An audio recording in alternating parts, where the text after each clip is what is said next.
Nurses are in a right pickle. The Australian Nursing Federation could fall out of a boat at the moment and not hit water. The biggest and arguably most successful union in Western Australia is facing deregistration because it's ignoring a directive by the Industrial Relations Commission not to strike. The nurses, united, will never be defeated. The AMA says the IRC threat is Thatcher-like overreach. Doctors are being a bit shrill there because we are a long way from scenes like the coal miners' strikes in Britain. If you look carefully at the IRC's threat, you will see Commissioner Rachel Cosentino has given herself a lot of wriggle room. She says she's considering issuing a direction to get the ANF back to the IRC to explain why it shouldn't be deregistered. Janet Ray must want to turn back time. No, she's getting smashed all over the field. And unlike the first test, people are actually watching it happen. Sports Minister David Templeman took to Facebook yesterday to encourage people to come and watch the West Indies take on Australia today. Bring your family, bring your friends, come down, book on Ticketmaster. Just like in cabinet meetings, nobody listened to him, leaving him to eat 1,000 pizzas and drink 3,400 coffees by himself. Templeman's got an easier job than Johnston. Everyone's got an easier job than Bill Johnston. The nurses' strike is one of 4 ministerial bin fires currently burning on his watch. As well as the obvious dramas in his industrial relations portfolio, he's facing calamities as Mines and Petroleum Minister, Energy Minister and Corrective Services Minister. Those headlines are all from the one newspaper. Yikes. He didn't have much control over most of them, but the last one he did. Bill is threatening to sue Fiona Stanley. Fiona said he told her he didn't like hiring Aboriginal people at Banksia Hill because they would find it too upsetting. Bill says that's not true and makes him sound racist, and he sought advice from the Solicitor General. Surely he won't sue Fiona. She is a living national treasure. She's got the award to prove it. A lawsuit against an Australian of the Year who has a hospital named after her.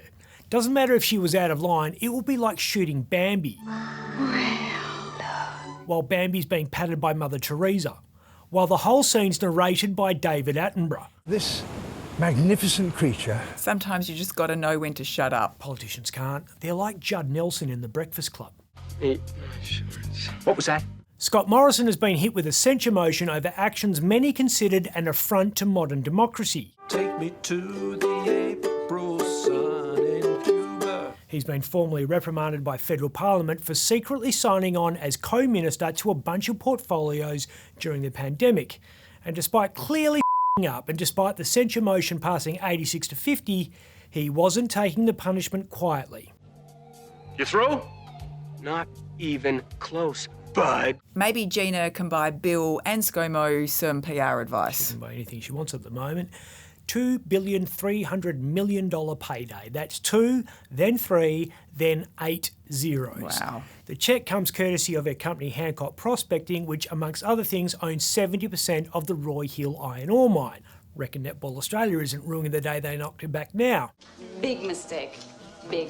Huge. The money will arrive just in time for Christmas, so the stockings will be brimming at the houses of Rinehart and Hancock. For Christmas last year, he gave me a box and I opened it and it was Mickey Mouse and Adidas socks and Apple headphones, and I thought, okay. And then he told me that he bought me major stock in all of those companies.